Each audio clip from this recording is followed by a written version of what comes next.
उसका नाम है दिनचर्या। दूसरा एक अध्याय लिखा, उसका नाम है ऋतुचर्या। एक अध्याय लिखा आहार द्रव्य का ज्ञान, माने जो खा रहे हैं उसके बारे में जानना, आहार द्रव्य का ज्ञान। फिर ऐसे करते करते उन्होंने 40 से ज्यादा अध्याय लिख डाले। कुल अध्याय में 7000 सूत्र में बार बार रिपीट कर रहा हूं ताकि याद हो जाए आप। दिनचर्या के बारे में भागवत जी कहते हैं कि सामान्य रूप से हमारे शरीर की अवस्था के हिसाब से हमें दिनचर्या तय करनी है, शरीर के हिसाब से। सबके लिए ये जर्नल नहीं है, ये ध्यान रखना। हर व्यक्ति के शरीर के हिसाब से ये बदलती है। जैसे मेरे बगल में बाबूजी बैठे हैं तो इनकी दिनचर्या मुझसे अलग होगी, और मुझसे छोटा कोई लड़का या लड़की है, भाई या बहन है, उसकी दिनचर्या मुझसे अलग होगी। तो आपकी सुविधा के अनुसार मैं 3 हिस्से करता हूं। मैंने पहले भी वो 3 हिस्से किए हैं। जवानी शुरू होती है 18-19 वर्ष में, इस देश में ऐसा माना जाता है।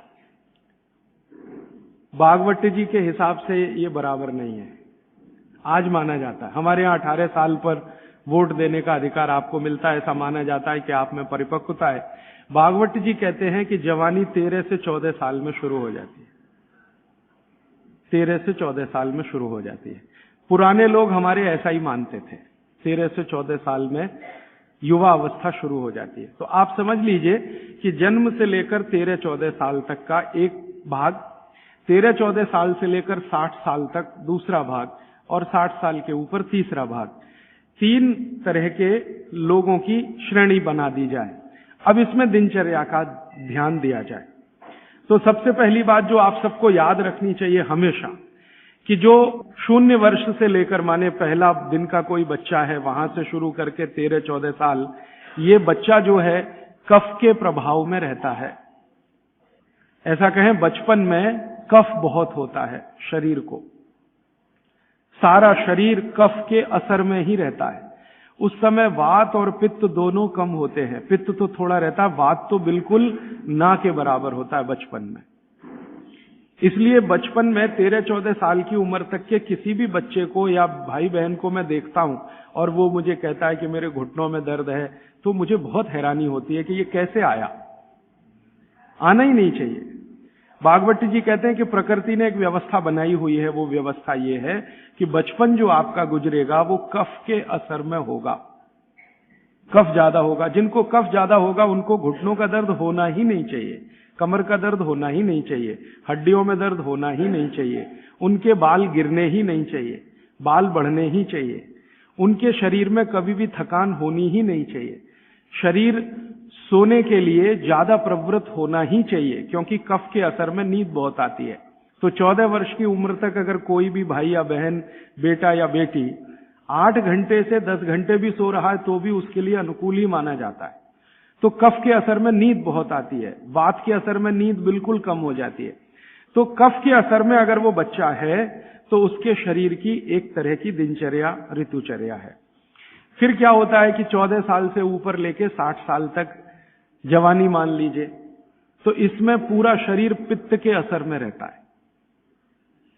14 साल से लेकर 60 साल तक पित्त का असर होगा, तो शरीर को पित्त का असर होगा ही ये इतने दिनों में।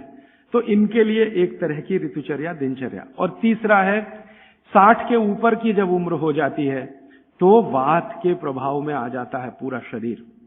तो 60 के ऊपर उम्र जिनकी हो गई, अब वो मुझे ये कहें कि राजीव भाई घुटने दुख रहे हैं, तो समझ में आता, ठीक है भाई, स्वाभाविक है आपके लिए, हड्डियां कमजोर हो रही हैं, बिल्कुल स्वाभाविक है।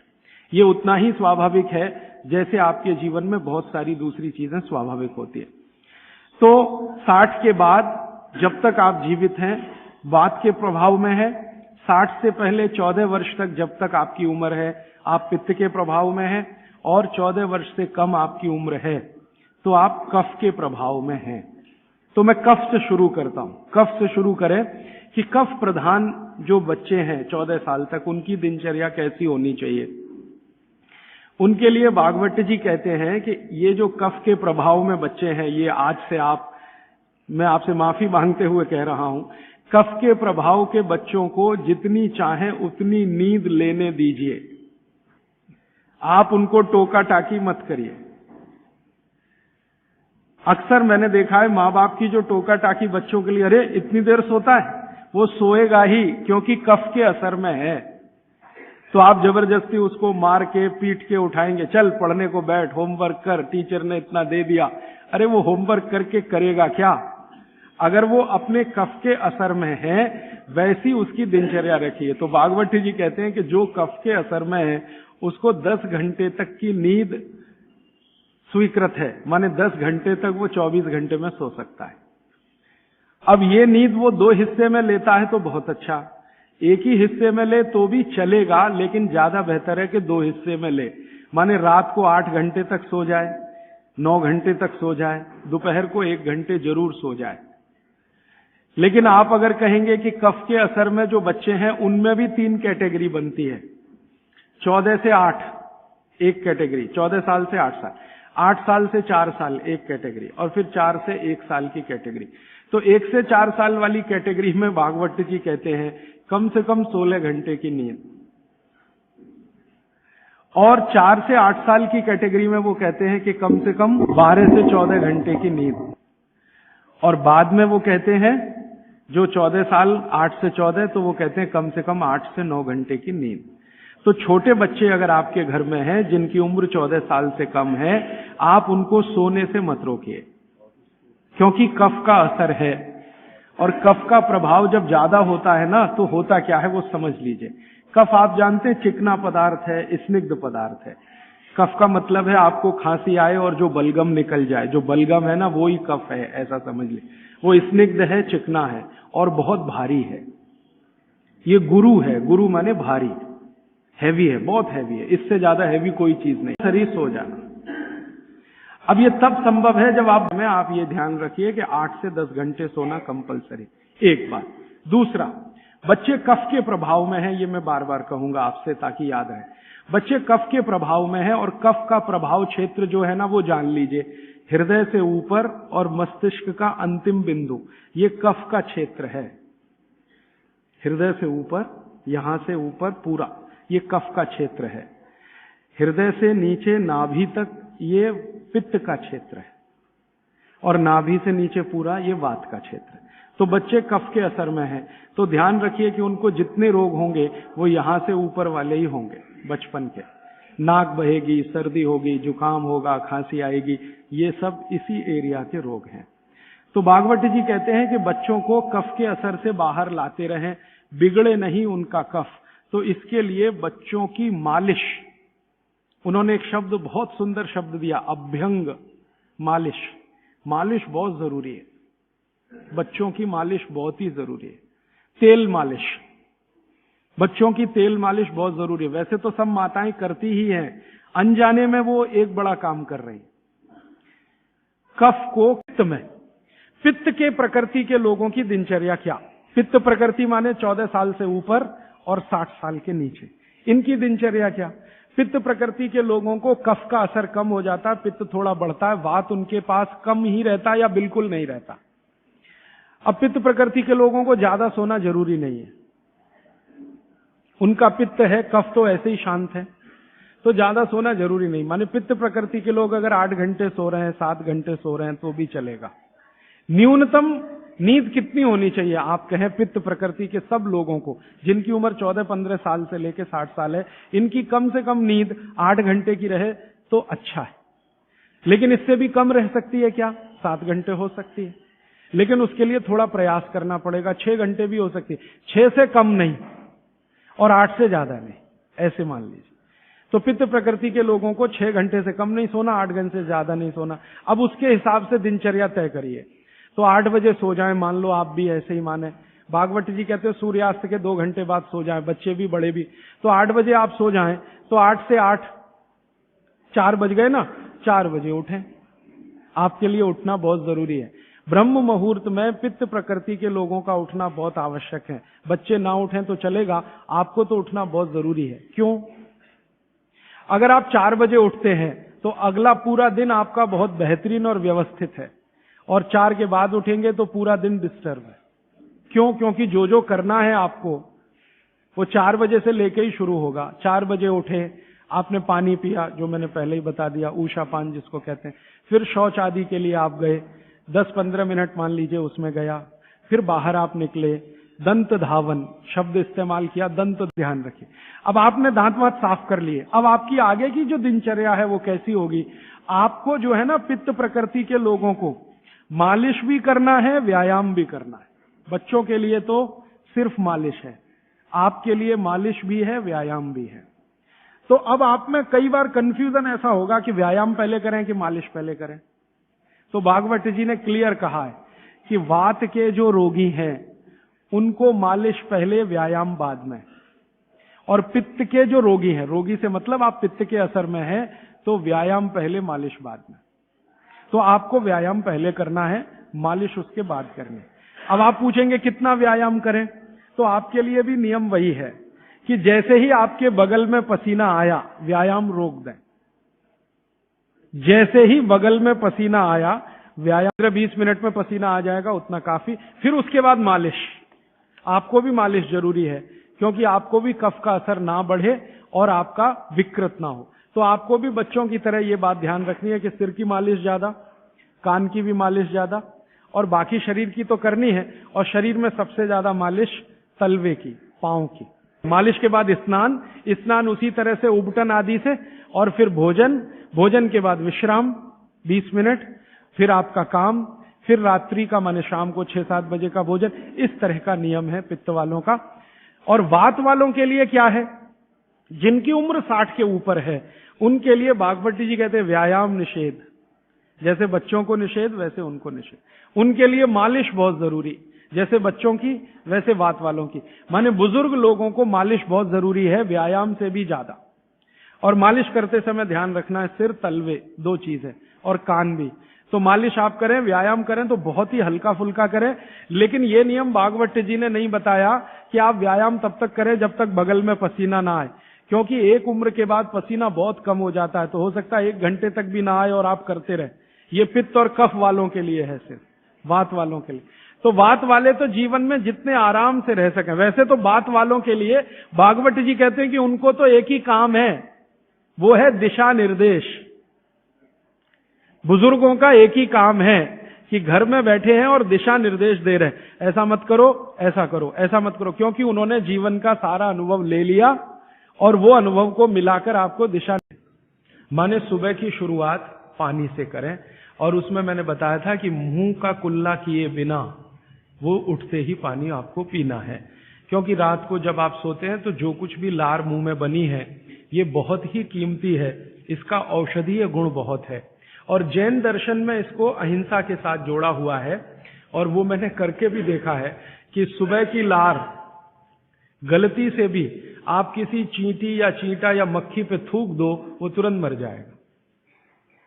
सुबह की लार अगर आपने गलती से चींटी, चींटा या मक्खी पे थूक दिया, वो तुरंत मर जाता है, क्योंकि उसका औषधीय गुण बहुत प्रबल का। जब उदय होता है तो सूर्य के उदय होने से लगभग 2.5 घंटे तक जठर अग्नि सबसे ज्यादा तीव्र होती है। सूर्य के उदय होने से, सूर्य का उदय होना आप चेन्नई के हिसाब से सोच लीजिए, मान लीजिए 7 बजे, तो 7 बजे से लेकर 9:30 बजे तक जठर अग्नि सबसे ज्यादा तीव्र होगी। हो सकता है यही सूत्र अरुणाचल प्रदेश में मैं बात करूं तो वो 4 बजे से 6:30 का समय आ जाएगा, क्योंकि अरुणाचल प्रदेश में सूर्य 4 बजे निकल आता है। अगर मैं सिक्किम में बात करूंगा तो और 15 मिनट पहले हो जाएगा। और यही बात अगर मैं गुजरात में जाकर करूंगा तो आपसे समय थोड़ा भिन्न हो जाए। तो सूर्य के साथ इसको ध्यान रखें। तो सूर्य का उदय जैसे ही हुआ, उससे अगले 2.5 घंटे तक जठर अग्नि सबसे ज्यादा तीव्र होती है। तो भागवत जी कहते हैं कि इस समय सबसे ज्यादा भोजन करें, इस समय सबसे ज्यादा भोजन करें। वो तो एक जगह यहां तक कह देते हैं कि आप अगर संभव हो तो 9:30 बजे के अंदर ही लंच करें। 9:30 बजे के अंदर ही लंच करें, माने ब्रेकफास्ट गायब, नाश्ता छोड़ें, सीधे ही भोजन करें। यहां तक वो कहते हैं। वो ये कहते हैं कि सुबह 9:30 बजे तक अगर आपने भरपेट भोजन किया है तो इसमें से जो कुछ भी बनेगा वो एक एक बूंद, एक एक अन्न का टुकड़ा, एक एक दाने का टुकड़ा आपके शरीर के लिए उपयोगी होगा। क्यों? क्योंकि वो कहते हैं कि सुबह 7 बजे से, आपके हिसाब से मैं कह रहा हूं, 7 बजे से 9:30 जठर अग्नि बहुत तीव्र होती है। भागवत जी ने एक और रिसर्च किया था कि शरीर के जो अलग अलग अंग हैं, जैसे हृदय है, हृदय, और जैसे जठर है, जठर, जैसे किडनी है, जैसे लीवर है, इनके काम करने का अलग अलग समय है। जठर अग्नि के काम करने का सबसे अच्छा समय है 7 से 9:30, सूर्योदय से 2.5 घंटे तक। फिर इसी तरह से हृदय, हृदय के काम करने का समय है सबसे ज्यादा ब्रह्म मुहूर्त से 2.5 घंटे पहले। ब्रह्म मुहूर्त आप समझते हैं 4, 4:30, तो 2, सवा 2 बजे, 1:30 बजे से लेकर 4 बजे के बीच में हार्ट सबसे ज्यादा सक्रिय होता है और सबसे ज्यादा हार्ट अटैक उसी समय में आते हैं। किसी भी डॉक्टर से पूछ के देख लीजिए, क्योंकि हृदय जब सबसे ज्यादा सक्रिय होगा तो हृदय घात भी उसी समय होगा। इसलिए 99% हार्ट अटैक अर्ली मॉर्निंग्स में ही होते हैं, क्योंकि हृदय के काम करने का उस समय सक्रियता सबसे ज्यादा है। इसी तरह हमारा लीवर है, इसी तरह किडनी है। इसकी पूरी एक सूची मैंने बनाई है, बाहर पुस्तकों में है, इसलिए विस्तार में मैं नहीं जाता। संकेत के लिए आपसे कह रहा हूं कि हर शरीर के अंग का काम करने का एक निश्चित समय है, प्रकृति ने तय किया है, उसको भगवान ने तय किया है। तो आपका जठर अग्नि है, ये सबसे अच्छा 7 से 9:30, तो आप भरपेट खाना खाइए, ठीक है। फिर आप बोलेंगे जी दोपहर को खाने में, मैं आपको एक वाक्य में कहता हूं, जो चीज सबसे ज्यादा पसंद है वो सुबह खाओ। रसगुल्ला पसंद है तो सुबह खाओ, रबड़ी खानी है तो पसंद है तो सुबह खाओ, जलेबी खानी है तो सुबह खाओ, इमरती खानी है तो सुबह। माने आप बाहर निकलें घर के तो छक्कर खाना खा के निकलिए, भोजन करके ही निकलिए। दोपहर को 12 बजे से 1 बजे के बीच में जठर अग्नि की तीव्रता कम होना शुरू होती है, तो उस समय थोड़ा कुछ हल्का खाएं। माने जितना सुबह खाया उससे कुछ कम खाएं तो अच्छा है, ना खाएं तो और भी अच्छा है। खाली फल खा लें, जूस पी लें, दही पी लें, मट्ठा पी लें, आदि आदि। शाम को फिर खाएं। अब शाम का भागवत जी कहते हैं कि आपने एक चीज देखी है ना, वो बहुत प्रकृति से सीखने की जरूरत है। दीपक, दीपक, भरा तेल का दीपक आप जलाना शुरू करिए तो पहली लौ खूब तेजी से जलेगी, ठीक है, और अंतिम लौ भी तेजी से जलेगी। माने दीपक जब बुझने वाला होगा तो बुझने से पहले वो बहुत तेज जलेगा। यही पेट का भी नियम है। जठर अग्नि सुबह सुबह बहुत तीव्र होगी और शाम को जब सूर्यास्त होने जा रहा है तब भी तीव्र होगी, बहुत तीव्र होगी। तो कहते हैं शाम का खाना सूरज के रहते रहते खा लो। सूरज डूबा तो अग्नि भी डूबी। तो वैसे तो जैन दर्शन में कहा है रात्रि भोजन निषेध है, भागवत जी भी यही कहते हैं, तरीका अलग है बस। आप अहिंसा के लिए कहते हैं, वो स्वास्थ्य के लिए कहते हैं। वो ये कहते हैं शाम का खाना तो सूरज डूबने के बाद दुनिया में कोई नहीं खाता। गाय को खिला के देख लो, नहीं खाएगी। भैंस भी नहीं खाती, खिला के देख लो। बकरी भी नहीं खाएगी, बकरा गधे को खिला के देख लो, खाता नहीं। हाँ, बिल्कुल नहीं खाता। आप खाते हैं तो आप अपने को कंपेयर कर लीजिए कि किसके साथ हैं आप। कोई जानवर, कोई जीव राशि सूरज डूबने के बाद खाती नहीं, तो आप क्यों खा रहे हैं? प्रकृति का नियम भागवत जी कहते हैं पालन करिए। माने रात का खाना जल्दी कर दीजिए, सूरज के रहते रहते। माने 5-6 बजे के आसपास आपके यहां सूरज डूबता है, 6 बजे या 6:30 बजे, वही समय सबसे अच्छा है डूबने से पहले। अब कितना पहले? तो भागवत जी ने उसका कैलकुलेशन दिया है, 40 मिनट पहले सूरज